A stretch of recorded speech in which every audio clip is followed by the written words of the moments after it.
Before my first presenting job in sport, I actually worked on a show called What's Up TV. And then I woke up one morning and I had a DM from a producer at Arsenal. Wow. And so the audition came and I smashed it. Love it. That really opened up doors and I really felt like things were finally happening. And then COVID hit. How tough is that as a freelance presenter? It was hard. I was a bit unwell myself. I have irritable bowel disease. I've never spoken about this really. I had to have blood transfusions and stuff. I was Did really you? quite ill, but I was very lucky that post-pandemic things did come in work-wise. You're now presenting the main match day show for Arsenal. Yeah. Who is your favourite player to work with? Bukayo Saka, he is just a sweetheart. What is your favourite interview you've done? We were doing a shoot at the training ground and Hello, welcome along to another episode of Inside the Industry Unfiltered with myself, Adam Smith. Delighted to say, joining me on the podcast today is TV presenter, influencer, one of the faces of Arsenal, good friend of mine, Nicole Holliday. Nicole, how you doing? I'm good. I mean, a little voice break there. You can hear my voice is a bit delicate at the moment, Smithy. Yeah. But we power through. We'll power through. Yeah. How are you? I'm all right, thanks. Yeah, thank you for powering through with your voice. I noticed you had the throat lozenges out before, did. so hopefully we can have a good chat. And again, chatting about your career, because you've had an interesting career today. There's a lot that I want to unpack. You're obviously the face of Arsenal. You've done work with the Lionesses, with Team GB. Yeah. So there's a lot to talk about. Before we get into your career, tell us about sort of your childhood, growing up, and what your passions were from a young age. Oh, what were my passions at a young age? Well, I actually went to the Brit School, which is Wow. a drama school in London. Yeah. And it's an amazing place. Like, I know people probably think of it as being like Fame Academy. Yeah. And it literally is. Like, you've got people just in the corridors doing pirouettes, doing like leaps across the room. And then you've got the musical theatre kids like warming up their voices. And then someone just like strumming a guitar. It's an insane Amazing. place. But it was amazing. Like, I went there when I was 16. And that was quite a big move. It's in Croydon. Yeah, I know it is. And I've been yeah, there. Yeah. I grew up in Essex, North London initially. Yeah. But then moved to Essex. And yeah, at 16, it was a long way to travel.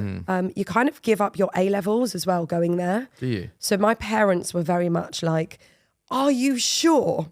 Are you completely sure Yeah. you want to do musical theatre? You want to go down that route? Because, you know, if you do want to be a lawyer or do something like that, then getting a triple distinction BTEC in musical theatre isn't really going to help Yeah. you further on. So sorry, that's instead of your A-levels, is it? Yeah, so you you're can getting do an AS. A degree of effectively a qualification in music theatre. Right, exactly that. I did an AS in history Yeah. because I wanted to still do something academic. Yeah.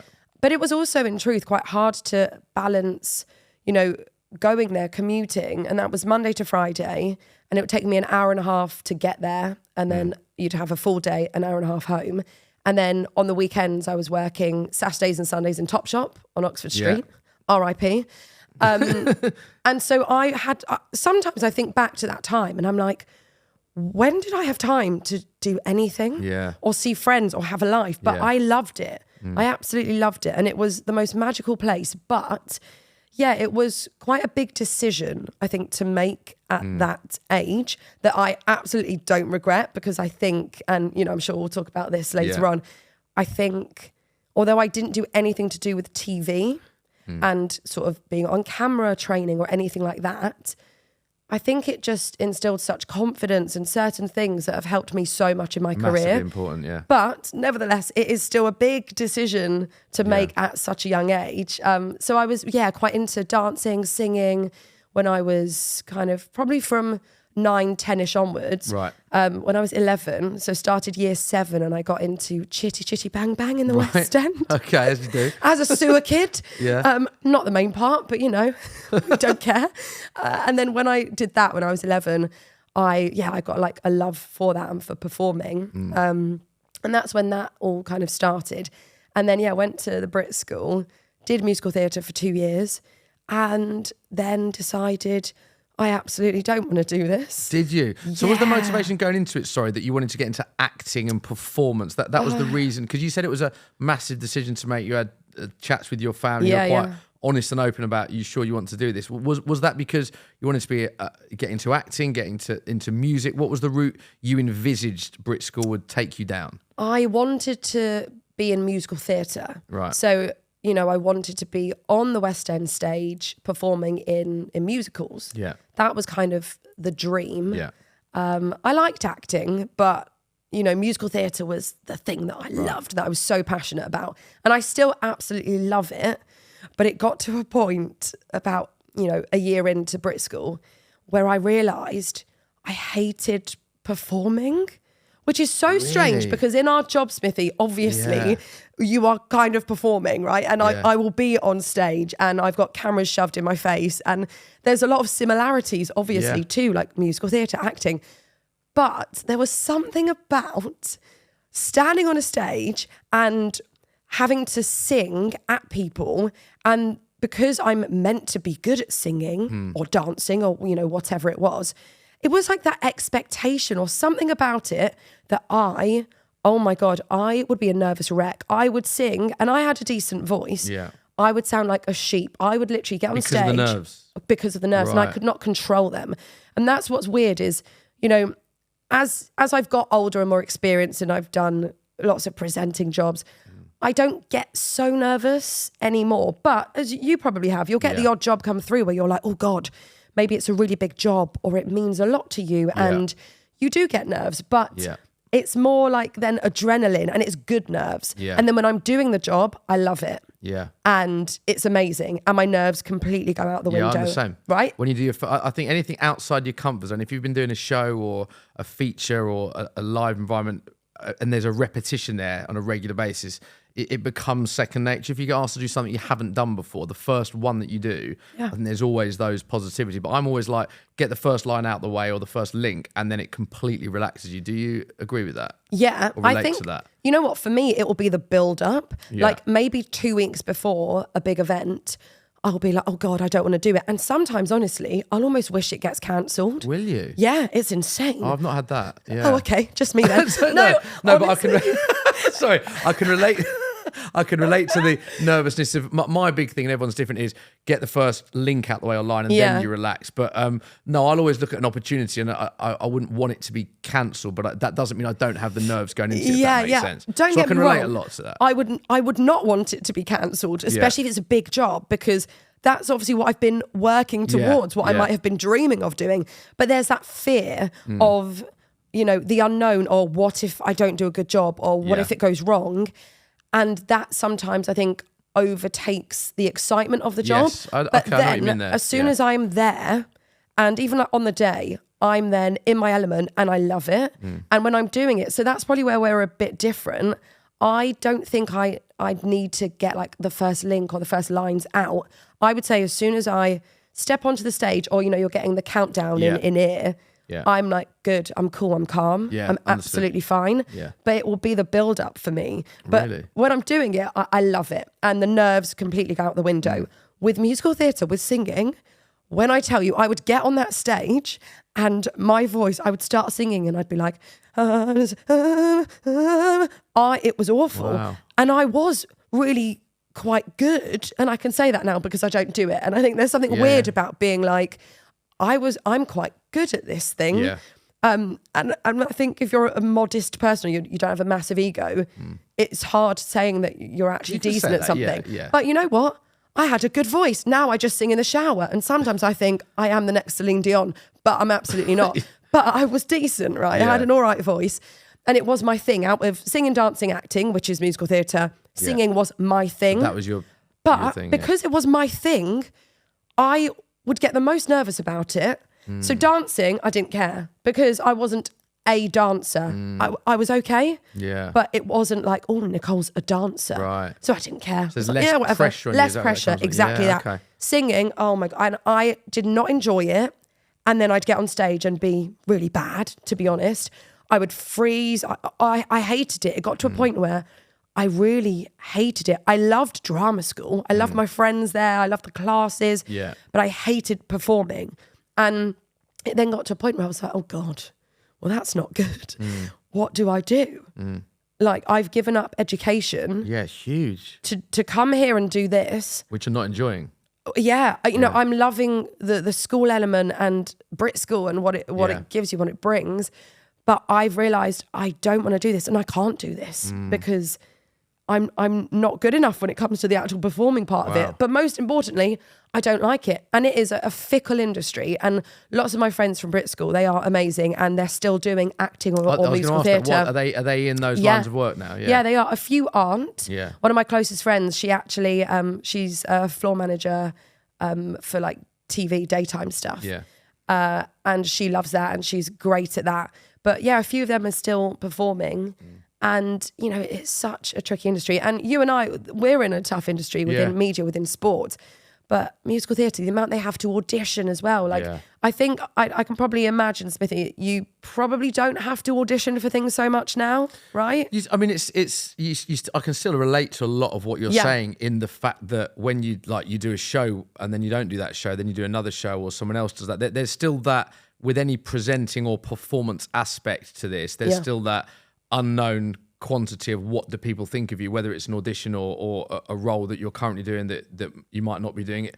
What I can relate to massively with what you said there is it's such a competitive industry, and you never know what the future holds. So I've had a lot of experiences like that I can relate to, and I speak to actors that same, where they just go for audition. Oh, and it's relentless. You just you never know. So a lot of what you're saying I can relate to a lot. So that must have been quite a difficult moment for you then, because where did you go from there? If you've given up education, realised that's the route, but then you enjoyed the classroom element, not the performance element. Do you then speak to your family and go, I want to go back to school? Do you have a different light bulb moment? What happens from that moment onwards? Yeah, it was really hard, because also my parents, you know, I had the most supportive, incredible parents ever.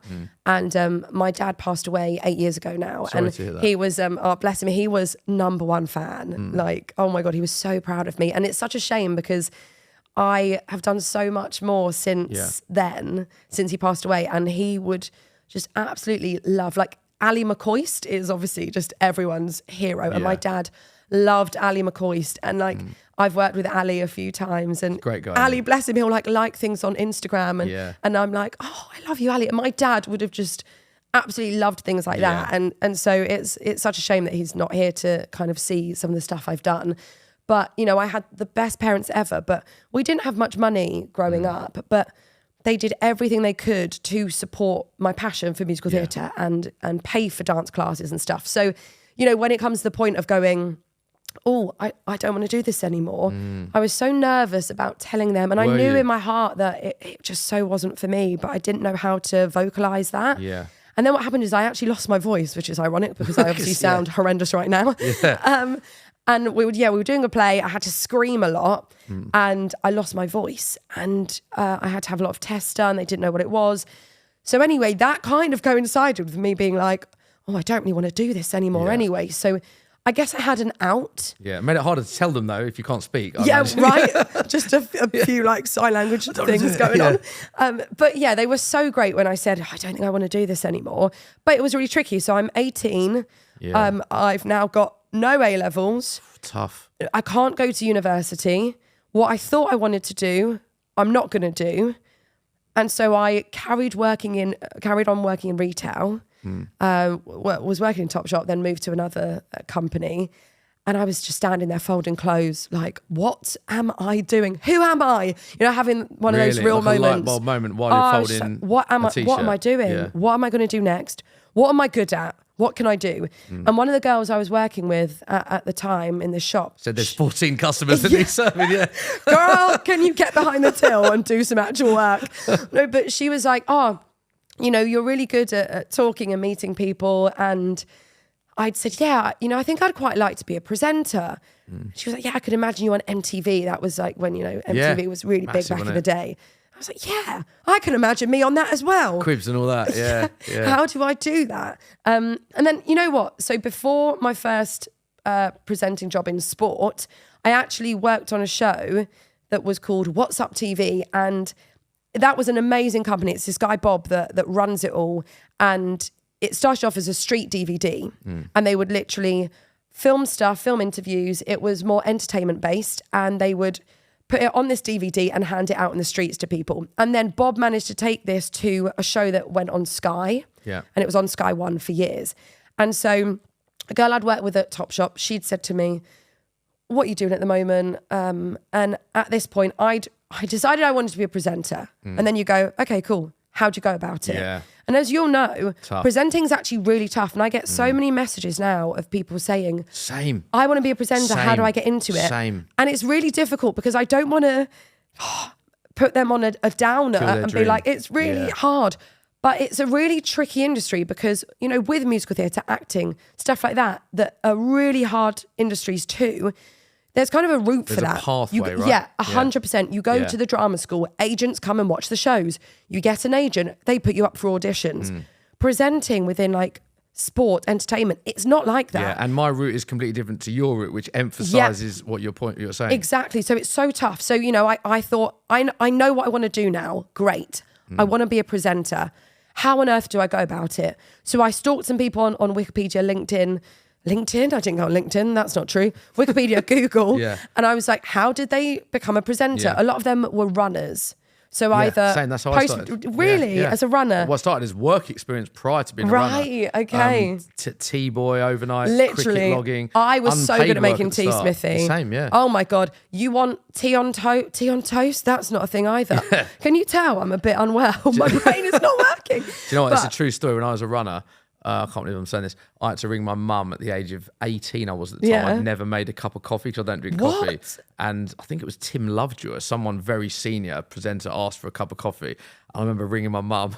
I was 18, saying, "Can you tell me how to make a cup of coffee?" Oh, that's embarrassing. Yeah, That's and she told mad. me. So I made one for him. I don't know what it was like, but Oh my gosh, yeah, probably But really that bad. that was the role at the time. That was my role. I wanted to do it to the best of my ability. But I started. That's how I started, and slowly climbed the ladder mad, in a isn't very it? slow, long, hard-working, grafting kind of way. But I loved every role I had. But yeah, emphasising what you're saying, really. And it's crazy because, I mean, you get so good at making tea and toast and, you know, putting on a lovely spread of biscuits. Yeah. So I decided I need to be a runner. That is my routine. That's how I'm going to be a presenter. Yeah. Found myself a running job. It was a post-production company in Soho. Yeah. So it's basically just edit suite. So it wasn't exactly the most exciting because I wasn't on TV sets or anything. Yeah. But, you know, you meet people there. Anyway, a girl I'd worked with at Topshop, she'd said to me, what are you doing? And I said, right, I want to be a presenter. So I've got this job as a runner. Yeah.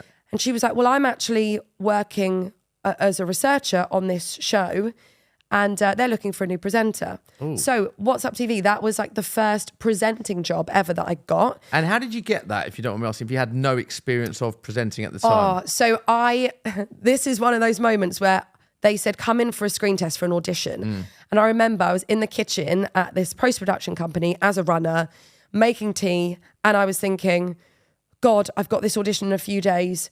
Oh God, I'm suddenly starting to feel a bit ill. Am I ill? God, maybe I'm going to be too ill for the audition. Right. And one of those moments where I was like wishing it wouldn't happen because I was so nervous and I didn't know what to expect because I had no TV experience. Yeah, that's tough. And I was probably horrendous in the audition, Smithy, to be honest. I was probably terrible.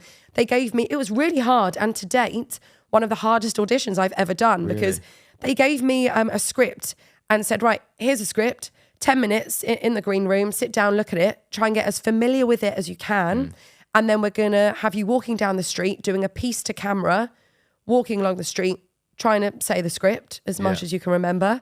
And that was hard. So walking and talking is tough for your first presenting gig. Oh gosh, yeah, especially when you've not had any time to learn the script. So that was throwing me in the deep end.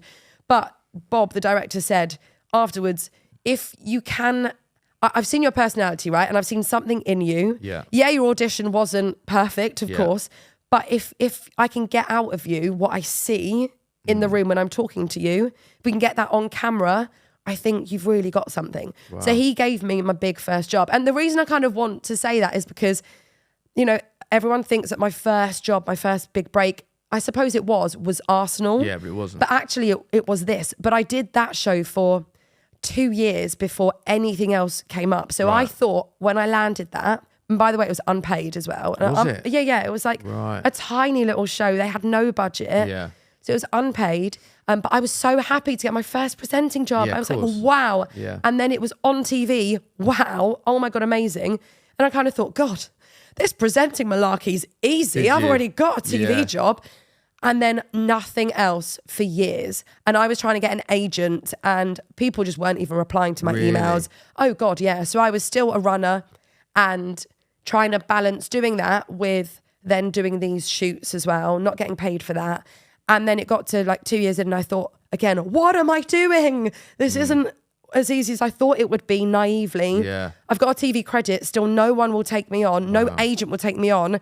They're like, oh, we think you're quite good. That would have been a lie. My show reel would have been awful. But they were like, we see potential, but you need more experience. And it's a classic thing of, how do I get more experience when you won't take me on? No one will give me any other jobs. Exactly, what do I do? Yeah. And then I managed to get the Arsenal job.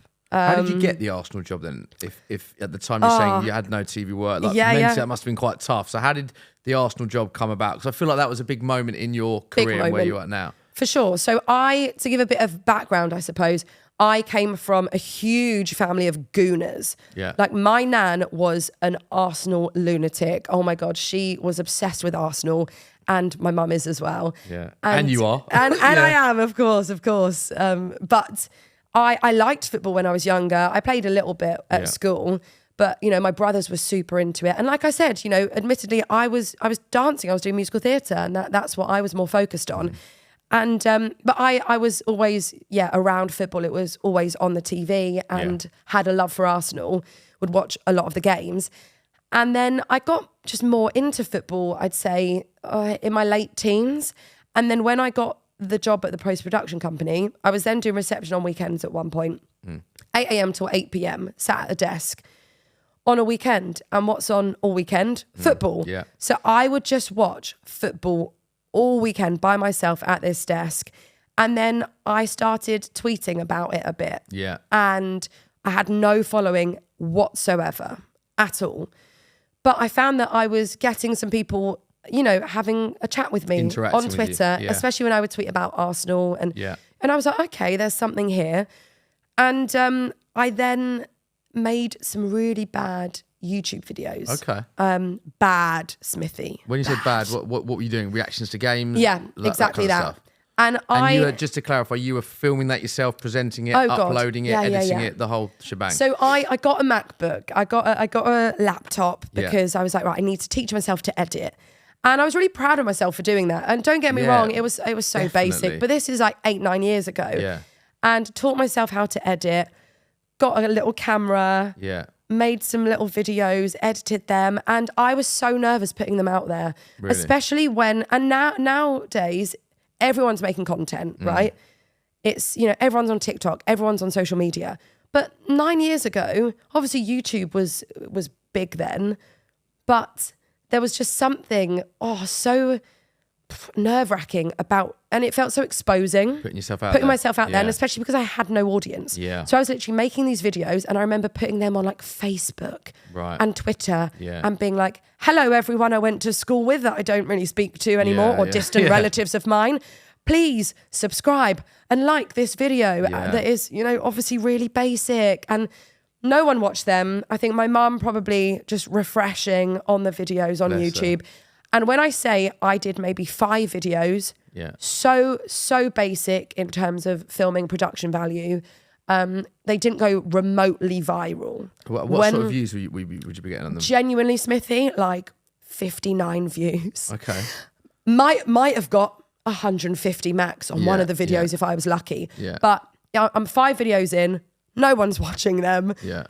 But that's fine. I'm powering through. Yeah. And then I woke up one morning and I had a DM on Twitter from a producer at Arsenal. Wow. Well, they were claiming to be a producer at Arsenal. I was going to ask you that. I read it. I was like, am I drunk? Am I really tired? Am I reading this right? Yeah. And then I was like, no, I'm reading the message right. Surely this is a prank. Like I'm being catfished here. So I did my stalking online and I was like, no, I think this person is actually real. And it was a producer at Arsenal. Yeah. And he somehow had seen one of the videos and he was like, hey, you know, I've seen your content, like what you're doing. We are looking for a presenter at Arsenal. Would you be open for a chat? And I still thought I was just being lied to. And I gave him my email And I thought, yeah, we'll see. Yeah. And then when I got an email through from an official Arsenal email address, I was like, oh my God. Yeah, this is legit now. This is legit. Yeah. What on earth? And yeah, he said, do you want to come in for a meeting? And then do you want to come in for a screen test, an audition? But I had, just before that, I had an audition for TV Guide. Right. Which, you know, is quite literally the TV guide. You want to know what's on TV for the next month? On TV on Go Saturday, on TV Guide. Yeah. And their website, they wanted to do a couple of like, again, quite low budget, basic videos, just on, I think, kind of what to watch this week. But I was on like a website, you know, The Stage, that sort of thing, where they have websites that open advertisements of auditions. Yeah. Because at the time, I'm at this post-production company as a runner, doing that TV show on Sky, but nothing else is coming for me. So that's when I made the YouTube videos, because I thought I could sit here and wallow in self-pity because nothing else is coming my way, or I could be proactive and make my own content. So I'm doing that, and then this audition comes up for TV Guide. No auditions were ever coming up. So I was like, wow, this is great. And I was an idiot, to be honest. I did not do enough prep for it. And I don't know why. I don't know why, because I knew that was a good opportunity for me. I think because I was nervous. I think I thought I could riff it a bit more. When actually I didn't think about the fact that I'd be so nervous in the room because I was so inexperienced. The nerves might take over. And if I actually had a proper script in my head, I could rely on that more. I get that. And I didn't do it. And I thought I could go with the flow and ad-lib a bit more. Got in the room. I was so bad. So bad. I absolutely fluffed my lines. Did a terrible audition. Walked out. I was so upset with myself. So angry and disappointed, especially because I thought that was on me.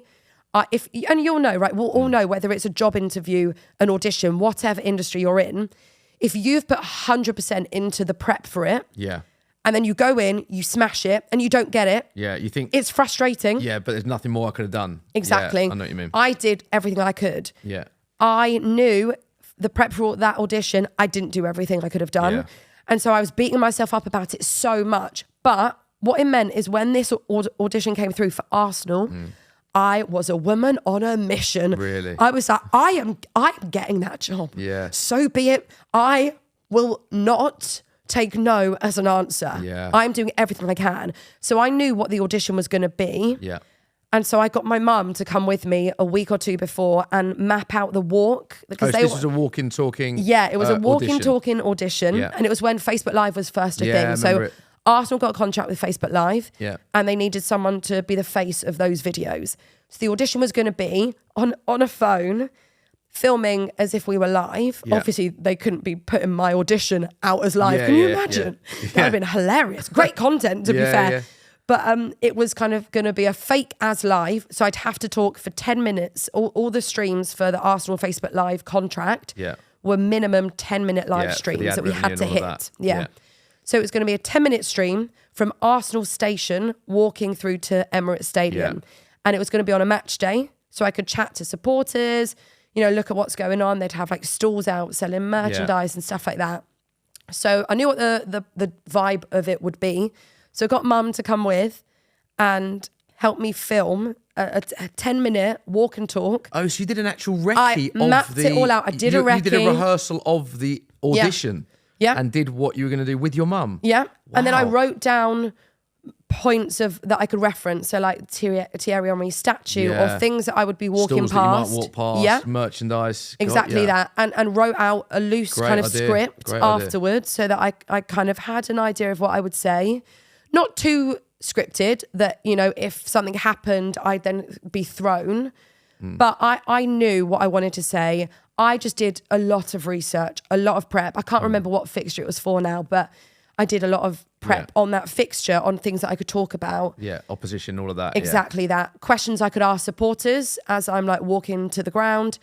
And I just knew I have to nail this, and I am going to nail it because I need this job. And I knew that it would be a big job and a big opportunity. And so the audition came and I smashed it. Love it. I did really well because, no, I'd probably see it back now and be like, oh my God. Yeah, because you're more experienced. That's of course. That's natural. Yeah. But I did a very good audition and I knew it had gone well. And they basically said, yeah. How did you react when you got? Because it's interesting about hearing about your journey. Because I didn't know the ins and outs of that. Obviously, Brit School, giving that up, going into presenting, getting a presenting unpaid gig, but on mainstream TV at a time as well when there was less competition in terms of social media and shows. So good exposure. But then nothing came, which is a frustration, I'm guessing. To then land the job at your club that you supported, that must have been a massive moment in your journey for you. Oh, it was amazing. And at that point, I then left. I'd stopped being a runner, which was also a moment. Yes. But instead, I got a job at the O2 doing promo work. Okay. So I was doing promo work. And I remember in the winter, it's like so exposed at the O2 if you haven't been. It's like just an open building. Yeah. So we would be given thermals and I would wear like 7,000 layers because it was like you were in an igloo. Yeah. So I was wearing like my 7 layers. And I saw a call coming through from the producer at Arsenal and I was like, oh my God. My manager let me run off and take it. Yeah. And he said, it's yours, you've got the job. And I just remember calling my parents and, I was ecstatic. It was just such a proud moment and a big moment and a turning point for sure. But what I will say is, again, there's a bit of a theme here. I was still working the promo job for another year and a bit. Were you? Alongside Arsenal. Because that was a match day show. It's different to what you're doing now at Arsenal, right? That was a Facebook Live show. Yeah, so it was actually more based at the training ground. So it was like player interviews, which again was amazing for me. I loved it. And it was so much fun. But because I was really inexperienced and they didn't have a big budget either, the pay wasn't great. And I wasn't there that frequently. I wasn't a member of staff. I was a freelancer. So you needed to make money elsewhere. Yeah. Yeah, of course. So I was still doing this promo job. Oh my God. And I remember one day, so I'd been at the training ground. But you know what? All of this is great. And you'll know this, Smithy. Being a runner, that's such good grounding. 100%. Doing work like that 100%. is amazing because not to then be like, oh, we're such nice, normal people. Obviously, as we should be. Yeah. But it's just, it makes you so normal and human. It grounds you as well, doesn't it? Completely. It gives you, because what I love about my journey is I did running, then I did a bit of editorial, I was an editorial assistant producer, and associate producer. I sat in edit suites, I directed shoots. Done it all. It gives you an appreciation of every skill set within the industry, but it also improves you as a presenter when you're doing live because you can understand tiny things like how graphics are animated to pause over graphic reads because they take a little bit longer to animate and to deanimate, and little things like that, or the position of cameras and how cameras work when you're in a studio with 4 cameras. So it does actually improve you as a presenter, but I think the big thing it gives you is a grounding as well. Oh, totally, like 100%. And I think I was in such a weird time when I got the Arsenal job because for the next year or so, I'm going to the training ground and I'm doing interviews with like Olivier Giroud and like big players, and my social media following is starting to go up a bit at this point. So that helps in every way. What kind of doors that it opens because it grows your profile. 100%. And Arsenal is such a massive club that they've got such a huge fan base. So that's all growing. But at the same time, I'm working, 4 days a week at the O2 doing promo work. So it's like such yin and yang. Yeah. But one day I was at the training ground and Jack Wilshere, I actually wasn't interviewing him. I was doing, maybe it was the Ox, I don't know, someone. Yeah. And then Jack Wilshere's in the background, like jumping in shot, trying to, be cheeky, just chappy like he is. Yeah. And it was good fun. Anyway, that weekend, it was actually Christmas time, and who rocks up to the O2, to the promo area I was working? Jack Wilshere and his family. Really? When I say I ran to the toilet and I locked myself in a toilet for 25 minutes. Why? You know what? I know it sounds really bad because I shouldn't have been embarrassed or ashamed, but being completely truthful, I was. Really? Because I was, the presenter at the club, and so he's seen me literally like 3 days before at the club as the presenter, the face of Arsenal. Yeah. And then I'm here doing promo work wearing, funnily enough, it was actually a Sky. It was like Sky Studios, like a fake Sky Studios that they had. I know. Yeah, and I'd help people read the auto cue and they'd pretend to read the news. You can audition to become, where you can pretend to be a newsreader. Yeah. And so I'm working there in like your Sky branded uniform and doing that. And then I don't know. There was something about it that I suppose I did just feel a bit embarrassed. I did. And I didn't need to, but if I'm being honest, I did just feel embarrassed because I suppose to me it felt like I clearly wasn't being successful enough in what I wanted to be, which was a presenter. Right. And therefore I was having to have like this side hustle, which by the way, so many people have to do when they're trying to be in the arts. Of course they do. And there is absolutely nothing wrong with that. And I did that 4 years. But I suppose just seeing my two worlds colliding, yeah, okay. I didn't know what to do. So I ran and hid. Didn't expect it, right? Didn't expect it. Ran and hid because that was the only thing that I thought I could do at the time. And my manager completely understood as well. So something like that was so weird. But anyway, I was there for quite a while, and it was also a dream job, by the way. Like I was so lucky, even if I had to do this other job on the side, I was so lucky to be doing what I was doing for my club, and getting to experience that, and like what a training ground. And going from, you know, the only presenting I'd done was this other TV show that was pre-recorded. You know, going from that to doing these live streams for a minimum of 10 minutes, and sometimes we were doing like making origami with some of the players who, bless them, weren't the chattiest. Yeah. And as you'll know, 10 minutes. Getting the best out of them, all of that. Live is tough, especially when you are making origami. Like, guys, give me slightly more interesting things to, a bit of more fun, entertaining activity. But it was the best training ground that I could have had. And just an amazing experience, and the players, the people there were so great. And that was like my first big moment. So it's amazing hearing that story. When did you make your transition then from effectively part-time presenting to full-time? How did that transition happen? You know what? I remember actually sitting, because funnily enough, I actually got the job there through a girl that I worked with, that I went to Brit School with, and I remember sitting down with her. And we were writing a list of other potential jobs that I could do, because I felt like presenting just wasn't going to take off for me. Be full time, yeah. And I was like, right, what am I good at? I have not many skills. I have no A-levels, no degree. Gosh, I can talk. What can you do with talking? And we were genuinely trying to write a list. It was a very small list of other jobs that I could do. And then I started to do a little bit within women's football, and I was watching quite a lot of games, tweeting about it. And just at the time when the women's football was becoming really big with the Lionesses and everything. It was on the rise. Just before that, but it was kind of just before that, I suppose. And I did a few shoots with, can I say brands? I don't know what we can, a big brand with some women's football players. And that was like really big for me, and that was really cool. And then the job came up to host Lioness's Daily, which was the England daily show. So they'd just done the Lion's Den for the first time the previous year. And after I saw that, I was like, right, I hope that they do a version of that for the Lionesses. For the and if they World Cup this was, for the Women's World Cup. If they do, I'm going to make it again my mission. When I really get something in my head, I can be quite a determined honey, which is that's interesting. You were proactive about that. You found out rather than waiting for the phone to ring, you were doing everything you can to put yourself in their thoughts. Well, before you even know if they were doing a show or needed a presenter. I didn't know if they were going to do it completely, but I thought, I've got a hunch that they will. So I put some feelers out there, and I was like, okay, I think they're going to, and I want to make sure that I am first in line for this job. And I was quite determined, and went in and had a meeting.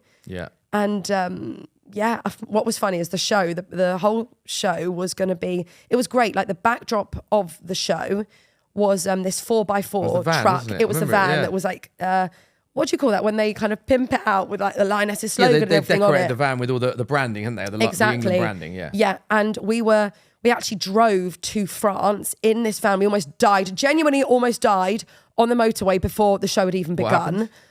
The tyre blew on the motorway.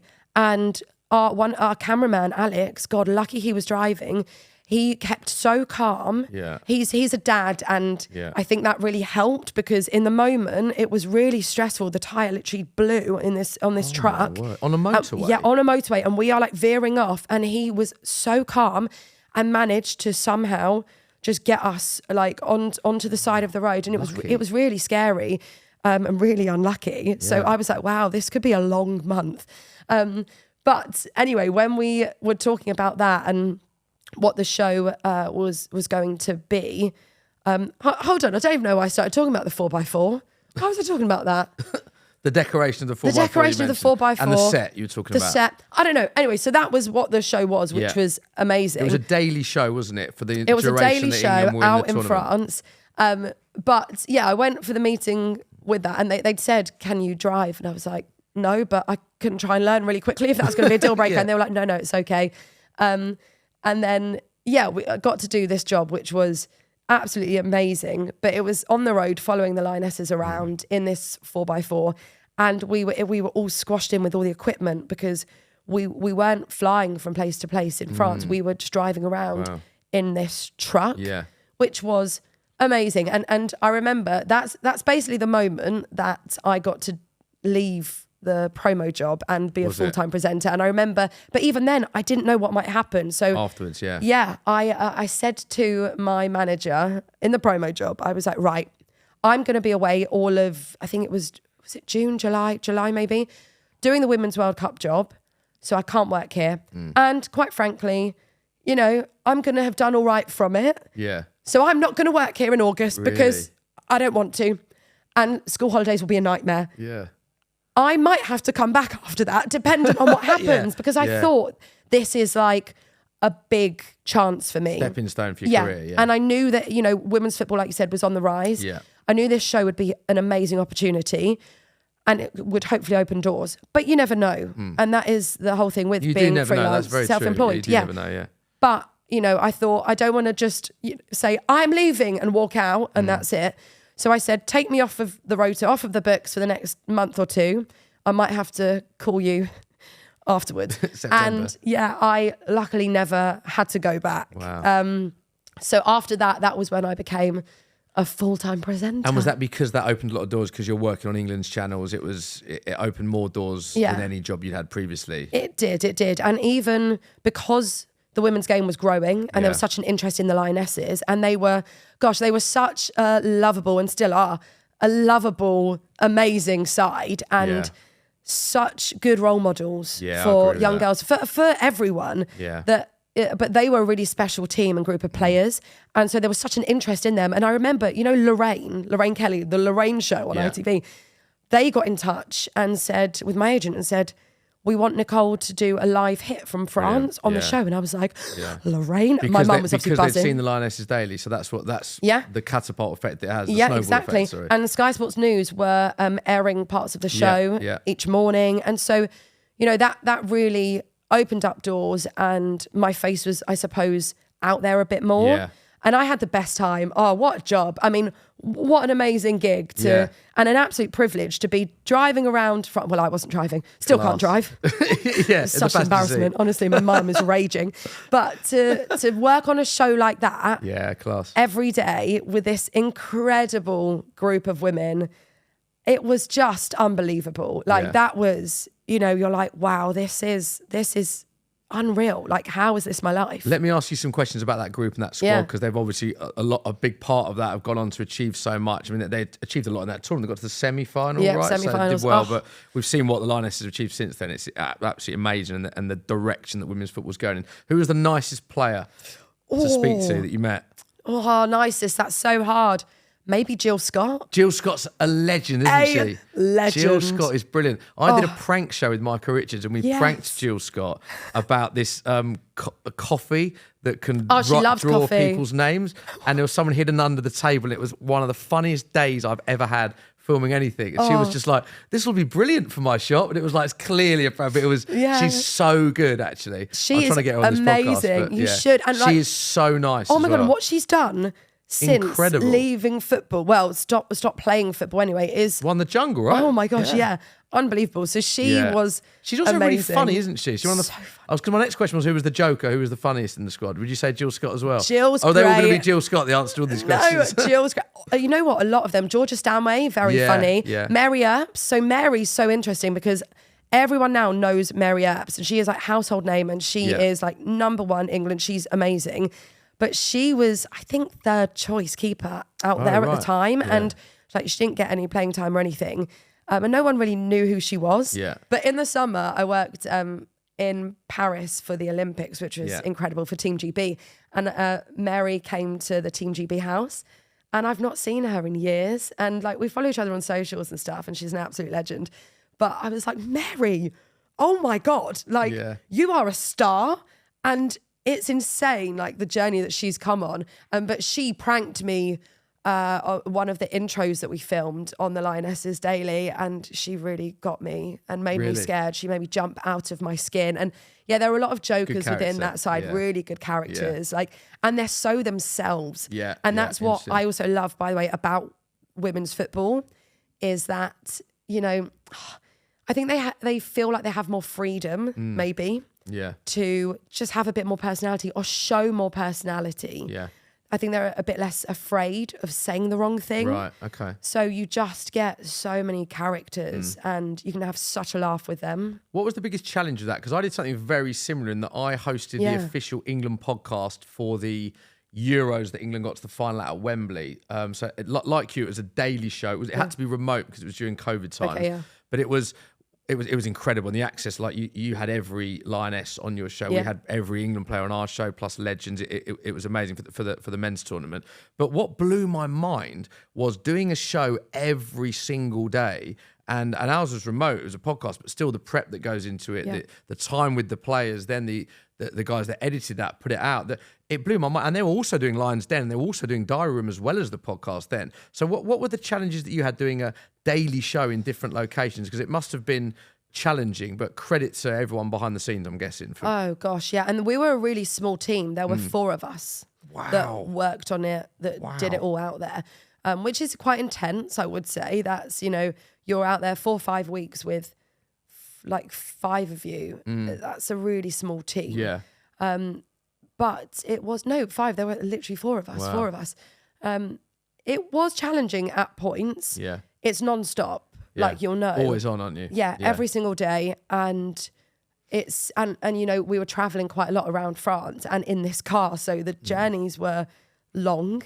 At points it was possibly a bit, not lonely. That's, lonely is probably a bit extreme of a word to use. Yeah. But, you know, at one point we're in Le Havre, in a random place in France, and the weather was really bad. And I remember just like walking around in the rain by myself, like for that morning, and I missed home a little bit. Yeah. And yeah, I don't know. It was amazing, an amazing experience, but you have quite a bit of time alone or to yourself. And you're obviously living in different hotel rooms. You're not feeling very settled. Yeah. And then a lot of prep that does go into it, and all the behind the scenes stuff. And we were always filming outside as well. And at points we were in the south of France, which was lovely, but boiling, so hot. Yeah. And so you're kind of dealing with all the elements as well. But you know what? It was amazing. But you're in such a bubble. Yeah. And when you're away, and I've done a few quite, I suppose, like with Paris, with the Olympics, where I was out there for 3.5 weeks, and then I went to Saudi to do a job straight from Paris. So I was away for almost a month, only a few months ago. And when you come back from stuff like that, it's quite strange because you've been in such a bubble. Yeah. And then going back to reality is quite hard. And I think players, obviously, when players go out for major tournaments, they really feel that as well. Yeah, interesting. Because, you're in your own world. Yeah. And then you're back home and you're almost having a bit of a come down. The pace is different. It's like blues. It's almost like really extreme holiday blues. Yeah. And that's really strange. And when I came back from the Lionesses job, I actually remember one of the senior guys at the FA calling me and just saying, you know, good job, how are you feeling? But by the way, heads up, I've done a lot of these tournaments, and in the next few days, you're probably going to feel a bit weird and you might have a bit of a downer. Really? And that's completely normal. And I was a bit like, I don't know what you mean. Yeah. And then I really felt it, and it is like a bluesy feeling because also you're on top of the world doing this thing. It's so exciting. And then you come out the other end and you're a bit like, oh, what now? Yeah. And for me, I suppose I was like, what now? What am I doing next? Yeah. But I was very lucky that because, like I said, it opened a lot of doors. I then came back and a lot of people wanted to use me for things and hire me. And yeah, that was a really exciting So that was probably time. the biggest moment of your career that opened doors and allowed you to become full-time then. It was that real step up. Arsenal was a very big platform for me and gave me that, I suppose, first step up. Yeah. But the Lionesses show really, really opened a lot of doors. And off the back of that, I was then doing a weekly women's football show, which I loved. And we were getting such big names on that every week. And yeah, I really felt like things were finally happening. And then COVID hit. Yeah. Which was great. How tough is that as a freelance presenter? Yeah, tough. It was hard. So hard for everyone. Really difficult for people who were self-employed, for sure. Yeah. I was very lucky that I had just moved back home literally that summer, the summer before. So that was a lifesaver because I wasn't paying rent. Financially, financially, yeah. I paid my mum a little bit of rent, but my mum, bless her, was like, it's okay, it's COVID, you're not working very much. I did a few things remotely. Your mum sounds like a legend, by the way. My Comes mum- with you on walking tours, doesn't let you pay rent. She is #1 fan. When I film stuff now, if I have to do any sort of influencer stuff, branded stuff, my mum has been, well, now my wonderful boyfriend helps me, bless him, and he's great. But my mum for years has been helping me film stuff and she'd be helping me. And there was one time I was getting her to help me. She was having to walk backwards whilst filming me. And I was like, Mum, you're not holding the camera still enough. And she was like, obviously bumping into things, and bless her, she's been like producer, videographer for me, everything. Makeup artist, everything. Yeah, she's what like, legend. Will she listen to this? Watch this. Yeah, probably. Love that. She watches and listens to everything. #1 hun, #1 fan. And she's helped me so much. And in COVID, I did Saturday Social. I did one of your shows, or a couple of them during COVID. And that was remote, wasn't it? Remote. Yeah. And I remember, because we were on a call before, and my mum, bless her, because I was doing it from the living room, and she'd made tea in the kitchen bit, and it was like open plan. She was like, oh no, how do I get across the sofa? Do you know what? She was crawling. My wife had the same thing, because floor. I'd just become a dad at that time. Oscar was born during COVID, and there's times when he'd be up and she'd be like making a cup of tea in the background, or the postman would knock on. It was oh my gosh, crazy you were so worried about like the doorbell going or anything. Yeah. And my mum literally crawled behind me, but you could see her in shot, and I was like, Mum, we're on a call, we're not live yet. Everyone can see you crawling on the floor. Like, it's okay, you can walk. I think I remember that. Yeah, honestly, it would have been great if it was live. But I was very lucky that I was at home. Yeah. I got to do a few things you still remotely. doing TV work and remote work? I was, and some branded work as well. But it was hard, and I think for me, I had these few months of going, yay, I'm finally... I was just about to ask that. Yeah. Without interrupting, I was just about to say, is it tough? You're going, right, you've nailed it. You've got this big gig. Everyone wants to work with you. And then suddenly, and I know what happened to the industry there, shoots were remote. People were cutting down budgets. That at the height of your presenting career, suddenly this pandemic hit that must have made you feel so frustrated with the timing of it. Of course. And it's like, get your violin out, right? Oh no, poor me. Everyone had of course, there was people a worse difficult off. Of course time. there were. Yeah, of course. And people had it so much harder, of course. But I was actually really quite unwell as well during COVID, not with COVID. But I was really ill at the time as well. And then, I was kind of on the up career-wise, finally. Yeah. And then the COVID hits, pandemic, everyone's locked inside. Never predict that. No work stuff happening.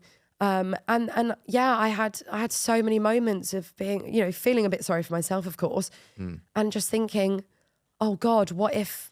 Because you'll know, Smithy, and in this industry, you can be flavour of the month. Yeah. And I was flavour of the month or months at that point, after the Lionesses gig, for those few months before the pandemic hit. And so I was like, oh God, it's all going to go away now, and what's going to happen next? And everyone will forget about me. Tough to process that, what am I going to do? What do I do? And then, I was a bit unwell myself, and I had to have, I've never spoken about this really, I had to have blood transfusions and stuff. I was really quite ill, I didn't realise you that unwell. Sorry to hear that. Yeah, no, so I have, again, never spoken about this, but here we go. I have IBD. Right. Sorry, what is that? What is that? Irritable bowel disease. Oh, right. Disease. Right. So you might have heard of Crohn's. I don't have Crohn's, I have the other one, colitis. My brother's got colitis. Okay, yeah, I know about colitis quite well. Yeah. And I'm very lucky with it. That. It is, but I'm one of the less severely affected people with it. Right, so I can get on with work, with life really quite well. But every so often, I will have a bit of a flare, it will hit me, and I might be a little bit unwell. Yeah. But, I've been quite lucky with it. But in the pandemic, I was really unwell with it. Wow. And so I was quite unwell with health-wise, and I was thinking, what am I doing career-wise? Yeah. And so everything was a bit up in the air.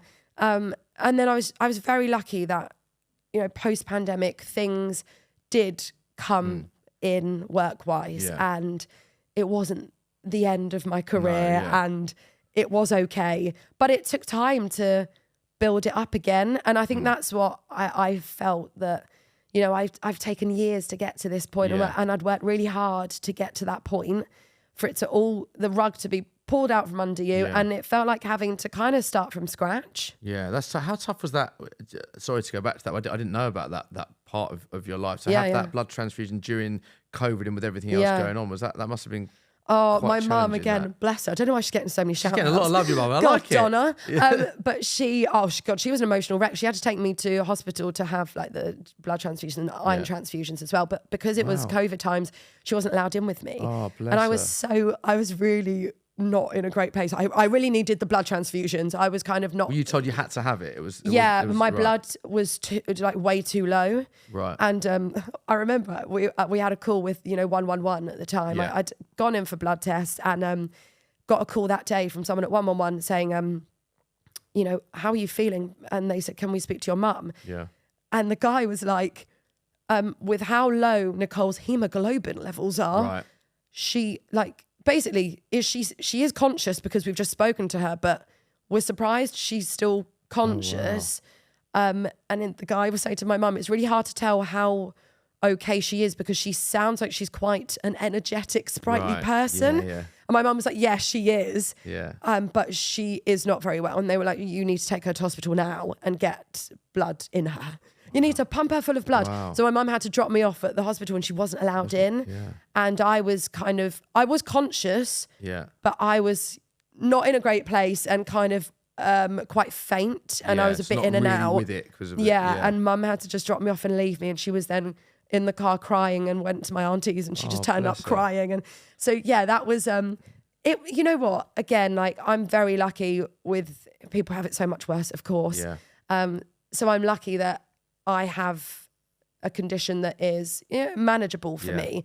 And I don't know why I don't talk about it. I suppose because... I never knew that. I've known you for years. It's because I've never really spoken about it. I suppose, if I'm being honest, IBD, it doesn't come with the most sexy, not connotations, but it's, it's to do with bowels. Yeah. And people don't really like talking about stuff like that. Yeah. So people don't really talk about it, right? Yeah. And we should do more. Yeah. And I should probably try and raise a bit more awareness with it. You're really good with your diabetes. Yeah, well, do you know what? It's mad. You said that as soon as you were talking about it, I had flashbacks when I was diagnosed with as a type 1, which is 9-10 years ago now, and I was so ill. I was a week away from a coma and in hospital for 5 nights, and then your life changes. They go, right, you got to inject insulin at least 5 times a day, every day, carb count every meal you ever have an alarm on you that can flash at any moment, every 5 minutes if your bloods go too high or too low.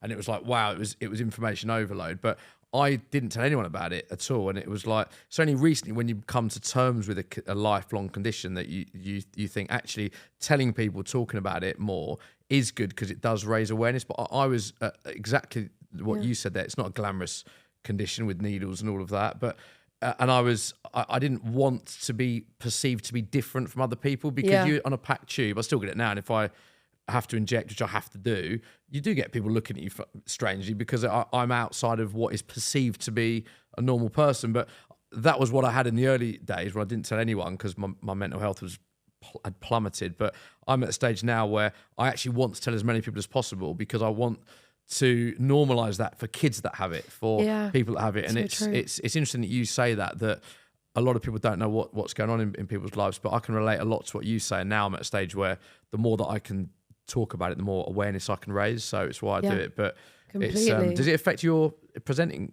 No, again, I'm very lucky. Like, not gonna lie, every so often I might have a bit of a dodgy stomach. Yeah. But again, I sit on the side of it where people will have it so much worse. Yeah, and I agree with that. Yeah, people can be really unwell with it. And I am very lucky mine is very manageable. Yeah. So, sometimes I might have to be a little bit more cautious with what I eat. Yeah. But all in all, I am quite healthy with it. Yeah. So I am lucky, but it is a lifelong thing. Same with me though, actually. Yeah. In a lot of ways, it makes you healthier in other aspects, because it also gives you, when I was diagnosed, I don't know about how you found it when you were going through that horrific incident. I'm glad to hear that it was all okay and that you're well now, but it gives you a real perspective on stuff, doesn't it? I don't know if you found that, but the things that you worried about, you don't tend to worry about when you're sitting in a hospital bed. I don't know if you can relate to that. Yeah, no, that's so true. And that's the thing. I think, you know, it was probably the best period of time for me to be really unwell, because we were all kind of locked inside anyway. But and it also meant that I could actually just focus on trying to look after myself and focus on that. And it probably gave me something to concentrate on other than worrying about work, because like you say, there's just then bigger things going on and more important things in your life. Yeah. But I think as well, I'm not that good at always sharing things about me personally, maybe. And I don't know, it's a weird one, because with our job, you know, you've got to be on social media, you've got to be posting content quite a lot. And I'm quite active on Instagram, on socials, but on the flip side, it's almost like your CV as well. Yeah, so, yeah. you know, I know that producers for things, the first thing they will do is go on my Instagram to look at what I've been working on. Yeah. So, you know, my boyfriend is the best thing ever. And I've only been with him for a year now. But I don't talk about my boyfriend really. Yeah. And even like, I wasn't really posting anything with him on social media. And like, I posted something, we went away, and his like elbow or his like arm was in it. And a couple of my friends were like, oh my God, it's the soft launch. And I was like, okay. Soft launch. Yeah. But, you know, and I don't think it's always a conscious thing. You know, I'll be honest, a lot of my following on social media is males. Yeah. Men. Yeah. Because of what comes with, I suppose, working in sport. Yeah. Okay. And I don't think it's so much of a case of me going, oh, I want to pretend that I don't have a boyfriend, because one day, hopefully, I'll have a baby. And so I will be pregnant and it will be quite obvious that, you know, something's happened. Yeah. But there's maybe a little element of that in my head. But it's also that, I don't know, sometimes I don't always post things about my private life, my personal life. Maybe I think that people might not be that interested. It's nice to keep that separate. It's nice to keep and maybe private it life is private, exactly. Maybe it is nice to keep that separate, because agree. sometimes, you know, and you'll know, sometimes I do feel like I have to post on socials, maybe more than I can be bothered to. Yeah, I agree with or that. I want to, because you need to keep it up. Yeah. And especially I sit in a really weird place, I think, and it's a good place to be in, but it's also a bit of an odd one. And I think I don't know how I feel about it, where I am a presenter and I would always describe myself as a presenter.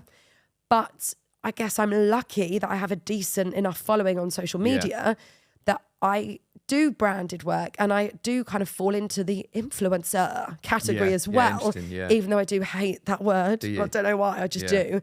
And I can do both. And the branded stuff is great. And that's important to keep your profile up to get that brand work. But also there's times when you just, like, I'm the same. I don't want to actively post about my son because he's 3 and I don't want it to be, do you know what I mean? There's all that, and keep my private life a bit separate. But also if you never post on social, then it might limit the brand work, to your point, that you're going to get. So it's a balance to strike, I think. Yeah. And like, I'm trying to find my place sometimes, I feel, in terms of, I feel like you've got I know you've had like Els the Witch on here before. And, you know, you've got Els who, not to say that Els isn't a presenter, but I'd say she does a bit more of your digital, social she came up sort through of content stuff. creation. Yeah. And I feel like there's people like Els who are a bit more on like the influencer branded digital side, and then you've got people like Laura Woods who are more like your legitimate presenters, if that makes sense. And sometimes I feel like, where do I sit in that? Because I do the more legit, I don't know what I mean by that, but you I know think that's what I mean. not a bad thing that you're getting brand work and TV work. Yeah, I mean, no, again, it's great. I'm lucky, I suppose. I sit in between both. I can do both. But then sometimes I worry, I don't know, is one to the detriment of the other? Or if I do want to do more of the, I suppose when I say legit presenting, I mean more like the straight-laced sort of Sky Sports, TNT. You're like doing that for sort of Arsenal thing. now, aren't you? Which is interesting how your journey's come full circle, because you're now presenting the main match day show for Arsenal every home game. And am I right in thinking that when you got your first Arsenal break, you were told that you're doing the Facebook Live, but you weren't experienced enough to do the job that you're currently doing. Yeah, how which rude. Which is great though, isn't it? Yeah, no, but you know what? It's so true, and they were very right. But it was really hard to hear. So I'd been there for about 2 years. Yeah. And their deal with Facebook was coming to an end. Yeah. And they had a match day show, and they were kind of revamping it a little bit. So there was kind of technically a role available for host of the show. Yeah. And I had actually worked on the match day show, literally just reading out like tweets and messages on Facebook. So an element within it, but not match day Yeah, hosting. like a tiny element of it, running the little social media hub. But then my role kind of became redundant because they weren't doing the Facebook Live streams anymore. And there was only really this role to host the show. But yeah, my producer basically called me up and said, he was quite honest, you know, we love you. We think you're great at so many aspects of what you're doing here at the club. But the only role is anchoring this show. And we don't know if you'd be able to do it. And that's hard to hear. Yeah. Don't get me wrong. Isn't it? They were right. They were right.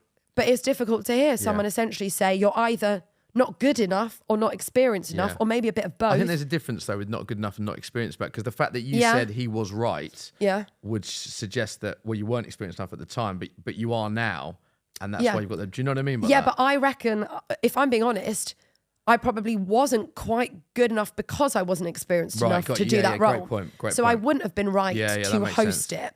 And it probably wouldn't have sat that comfortably for me either.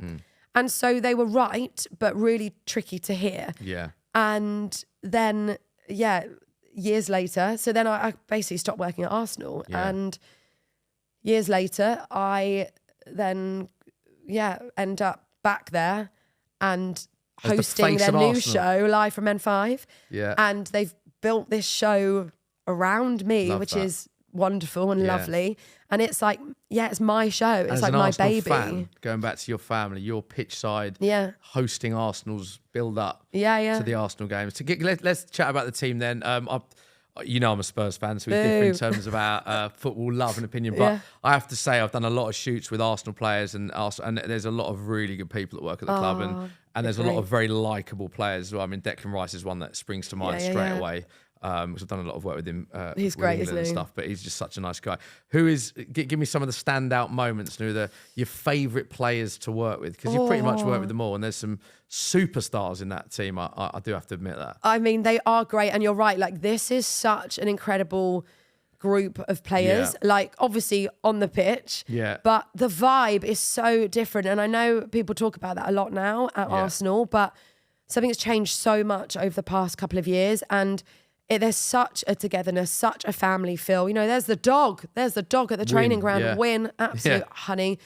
Mikel's really changed things there, and you can really feel it. And this group, they're really young as well. Yeah, go on, give me some. I want another standout player. Bukayo Saka, obviously. Is Bukayo Saka the nicest player you've ever met? He is just a sweetheart. Like, he is absolutely what you would imagine him being. Have you worked with Bukayo? Do you know what? I don't think I've ever done a one-on-one interview with him. I've been in circles with him through working with England and Sky and stuff, training grounds with England and stuff like that. But I've never interviewed him, and I'd love to. Oh, he's just an What's absolute he like off dream. camera? Just lovely, Smithy, lovely. Really? Like, he is everyone's, like, little star boy. I no feel one like has a bad word to say about him, No, and that's what I mean. Even if you are a Spurs fan, even if you support any other club, everyone kind of just has that love for Bukayo. He seems like that. As someone I've not met, he just seems very likeable and an amazing player. And like, his smile lights up the room. Like, his energy is just wonderful. And he's also so competitive. I mean, you know that from players anyway, right? Yeah. But we were doing a shoot at the training ground, and it was like just a bit of fun, Yeah. But obviously it always escalates. Yeah. And he was taking it so seriously. And he was like, if I do hit that target, can I get an extra point? And I was like, sure. I was making up the rules as I go along. Honestly, it was chaos. It was really fun, but it got chaotic. Yeah. And so he got the shot, and he was like, well, and I was like, oh, no, I think I kind of lied to you about that, Bukayo. And he was like, no, you told me. Told me that I was going to get the extra points. Yeah. And like, he's just really fun, lovely energy, just like so warm, but they're just such a He seems to be everyone's group. best mate as well. Everyone loves him, don't they? Yeah, like he's just a great lad. Yeah. They're all great. Declan Rice is brilliant. Lovely guy, yeah. And Mikel, obviously, I've been lucky enough to meet Mikel a lot, actually. Done a lot of really fun interviews with him. And he's always been like top draw when I've met him. You know what's crazy? I've not worked with Mikel, with him as a manager. I did when he was playing back in the day. Yeah. That was like when I was at the club. Yeah. But as a manager, I've actually not worked with him yet. That? Yeah, watch this space. Wow, watch this space. Let's talk about some of your moments then, because you mentioned Lioness, as you touched upon the Team GB as well. You're out there. What's been your highlight, would you say, so far of your presenting career? What has been my highlight? It's so tough because, as you all know, Smithy, like everything kind of merges into one. Yeah, it's tough, actually. And it's mad because we probably don't appreciate things enough, and I'm trying to get better at this and try and reflect on things a little bit, but it's so difficult to do when you're very privileged to be doing these amazing shoots all the time and working on so much stuff. You know what? Probably, honestly, the Lioness's job was a game changer for me. So that was massive. My first shoot, I've worked with Anthony Joshua AJ a few times now, and he is wicked. That was my next question, actually. Your favourite interview you've done? Maybe would you put AJ? Probably up there, like the first one I did with him. Yeah. It was so funny. We laughed so much, and it was AJ. I was just like, wow, you are massive. And literally. And just great, and a huge name as well. Yeah. The Team GB job was amazing. How did that compare to Lionesses, actually? Because was there challenges in that? I'm guessing, because you watch football religiously. You've said that women's, men's. You work for Arsenal. It's your comfort zone there. I'm guessing. Now, tell me if I'm wrong. But working for Team GB, it's very difficult to be across every different sport. And I saw you interviewing a real plethora of stars. Did that bring challenges from not having the knowledge that you would have compared to football? Is that a fair comment to say? Oh, totally. Like, it's a whole different world. There are so many different sports within the Olympics, and so many athletes. Yeah. So many athletes. So you can't possibly know everyone or know everything about all the sport. Like, you can't. And when I got the job, they kind of said, look, we want someone who's maybe 70% presenter and maybe 30% Olympics knowledge or sport knowledge. Right, okay. Because you're going to have to be a pretty good presenter to carry this show. Yeah, got you. But, we know that the Olympic knowledge might be a bit lighter. Yeah. And it was incredible. Like, being out in Paris, being in the Team GB house, being surrounded by these wonderful athletes, like past and present, was brilliant. But it was tough. It was quite difficult when you're hosting a live audience-based show.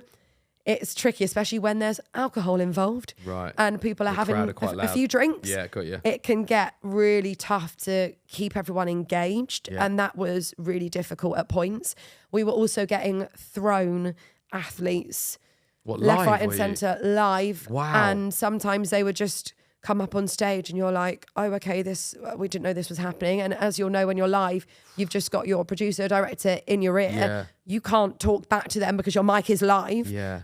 And there's no way of communicating. Yeah. And so you can't say, who are these 10 rowers that have, at one point, we genuinely got 10 rowers up on stage. They couldn't fit on the sofas.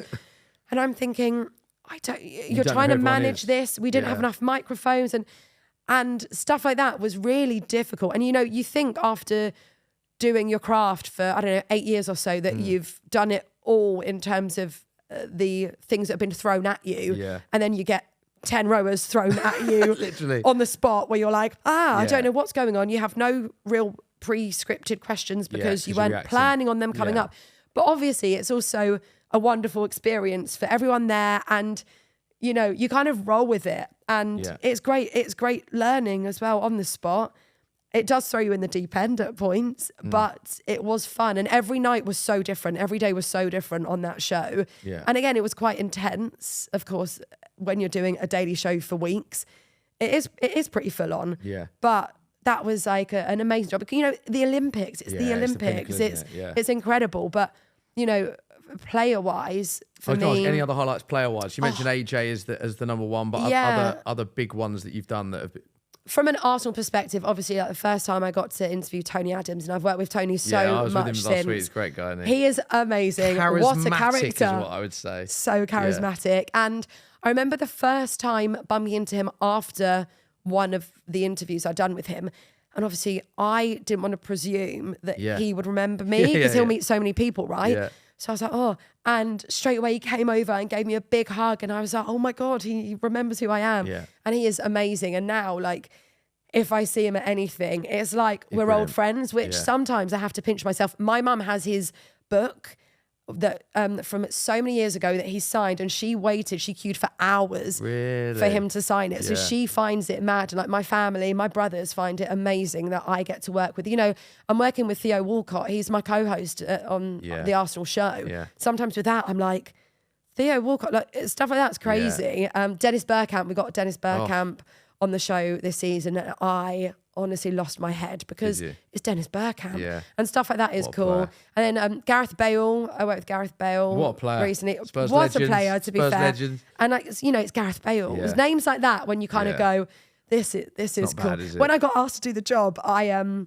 was meant to be going to support my boyfriend. He was doing a triathlon. Oh wow. And I was meant to go that weekend. And again, the downside to being self-employed, being freelance, the nature of this industry, which you will know, is that you want to say yes to everything, and it's so hard to plan things, and you miss out on a lot. Yeah, you do. I missed my mum's 60th because I did an esports job in Saudi. Yeah. And it was her 60th birthday in New York, and we'd been planning it for ages, and it was so tough, and she completely understood. Yeah. But it's hard. You disappoint people quite often. And my boyfriend was I had to let him down with a few things because everything came at once, classic, and like really cool jobs were coming up. And then I was like, no, I'm going to be there to support you. And then I got this call, can you do this job on the weekend? And I was like, oh, I meant to be supporting my boyfriend in triathlon. And then the guy, who's wicked, he was like, well, it is with Gareth Bale and Theo Walcott, so I think your boyfriend might understand. And I was like, yeah, he's going to have to understand, isn't he? And he was like, fair play, the girlfriend's ditching me for Gareth Bale and Theo Walcott. I'll have to take it. I love that story. I wanted to pick you up on something you said there about the challenges. You missed your mum's 60th birthday. You're talking about rejection. How tough is that as a presenter? Because like I'm a bit of an overthinker or worrier anyway, naturally. And when you do one show 1 minute, then you do another, or you're in the there's people going for the same roles, and like you've experienced. How do you deal with the tough part of it, the rejection, the missing out on things, the trolling as well? Because we're very fortunate we're in a job that is incredible, but do you find there are challenging aspects to it as well? And again, I'm not comparing it to people that have. There's people that have it way worse, of course, but obviously it's something that is spoken about a lot, especially with trolling and things like that. How do you find, what are the tough parts of the job for you, would you say? Yeah, look, we are so lucky to do something, I think, firstly, that we love and that we enjoy, that we're passionate about, because a lot of people maybe don't have a real passion, and they've gotten into careers just because that's the route that they thought they should go down. Or they have a passion and they've not been able to make that a career. So we are so lucky, first and foremost. It does come with its difficulties, for sure.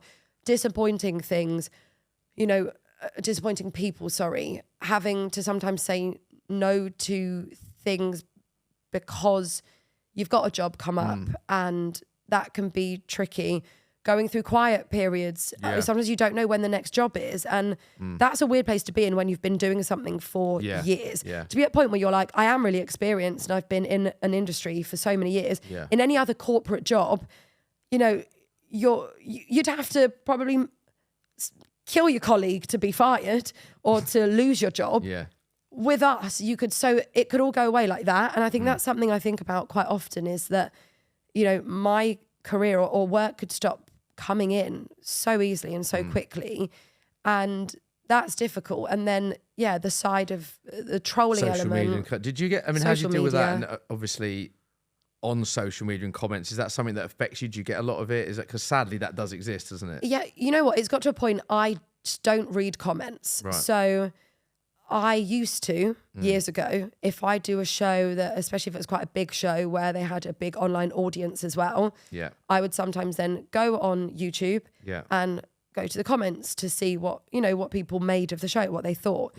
And you just can then find so many mean things. Yeah. And I don't mind constructive criticism and No, I feedback. agree. That's great. That's I agree. useful. Same. I agree. But I actually quite when like people that. are just being mean or saying stuff about my gender or whatever, it's just annoying and it's not nice to see. And then it can bring you down. And it's that classic thing of there'll be 100 nice comments and there'll be that one that's not nice. And you're like, oh no, I'm the worst presenter in the world. I'm awful. I'm ugly.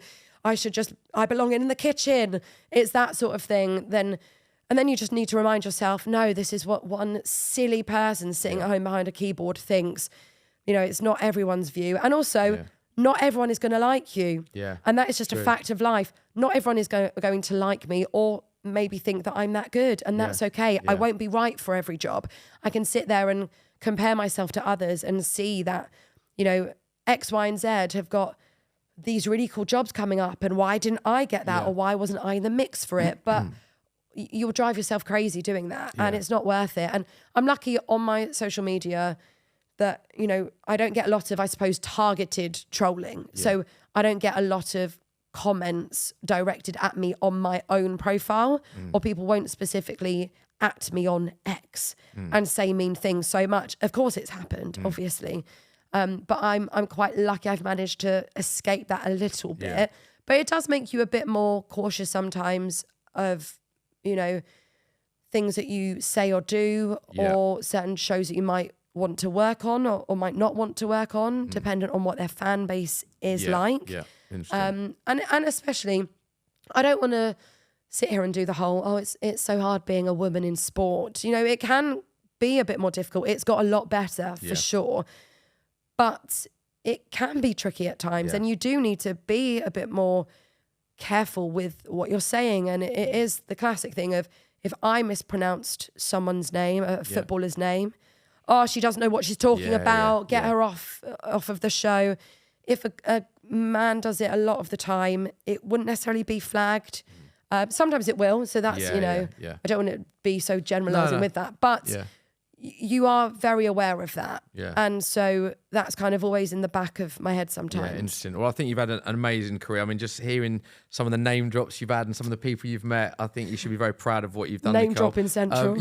Just always sort of end the podcast with just where you'd like to be, really. Where you see yourself. Is there a dream gig or where you'd like to be in 5 years? Or is it just having that happy work-life balance? Is that what we all crave? And good question. Where do I want to be? You know, my dream, one of my bucket list things was actually to host Soccer AM. But was it? It was. And I really thought that I would be quite right for it. Yeah. I always felt that way with it because it's, you know, entertainment sport. Yeah. But then obviously it is no more. So probably anchoring that style of show. Yeah. Where it is the mix of entertainment and sport. Football. That is where I think I feel really at home. Yeah. Or maybe doing something like, you know, CBS's show with Kate Abdo, Micah Jamie, Thierry Henry. Yeah. That So you like the light-hearted football entertainment vibe? Yeah, where it is still, and I'm very lucky. My Arsenal show now, they have like completely changed the show. Yeah. And it is now a lot more entertainment focused. I think that's the direction a lot of media is going now. Sports, you see, like very rare do you see a presenter with shirt, tie, or really formal. It is trying to appeal to wider audiences in general. It's a bit more relaxed as well. And I just think you get the most out of people, out of guests as well, when that is the feeling of it, and everyone feels a bit more relaxed and comfortable. So I think anchoring something like that, where it is mainstream, a big mainstream show, where you can also just have personality, and that's encouraged, and have a bit of fun with it as well. Yeah, that's probably, and properly meeting Thierry Henry, because we've crossed paths a lot. But Thierry, if you're watching, listening, call me. Okay. Not in a creepy way. But. And lastly, just quickly, advice that you'd have for people, young up and coming presenters, just to end it, what would you say? Just go for it. Like, put yourself out there. Put yourself out there. I did with those YouTube videos initially, and honestly, if I didn't do that, I would absolutely not be where I am today, 100%. So don't be scared, don't be shy. We are in the era of making content. It's so accessible now. Everyone can do it on their phone. Everyone's doing it. Do it, make stuff, put yourself out there, and you won't regret it. You'll regret it if you don't do it. I agree. So you've got to go for it. I think it's great advice. Nicole, thank you so much for coming, especially the fact that you've had a bad throat. I sound like a plowed dragon. through, and you messaged me saying, I don't know if I can do it, but you've come in on your own time, given up your time. And as I said, I've known you for many years now, so I really appreciate you giving up your time. And I thought it was a brilliant episode, so I hope you enjoyed it as well. Thank you for having me. It's been a pleasure.